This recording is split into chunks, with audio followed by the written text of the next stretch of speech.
आज बघा जेवणामध्ये बनवले ब्राऊन राईस, हळदीची डाळ बनवली बघा. हे बघा डाळ हळदीची. हे बघा याच्यामध्ये आहे काजूची भाजी बघा. आज आहे मंगळवार आहे बघा.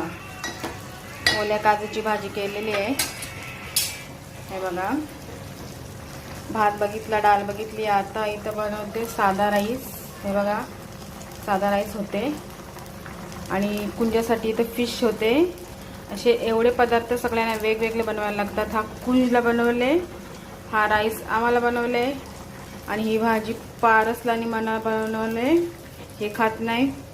आणि भात यांना बनवले, हा वेगळा. डाळ यांना बनवले. बघा एवढे पदार्थ रोज बनवायला लागतात. तर आजचा मंगळवारचं जेवण बघा रेडी झालेलं आहे. पारसला आणि आमच्या चकले होममेड साबुदाण्याच्या. इथं चकले अर्धीच देतो बोलला मला. आमची होममेड चकली आणि इथं काजूची भाजी डाळ. पारस लवकरच जेवते.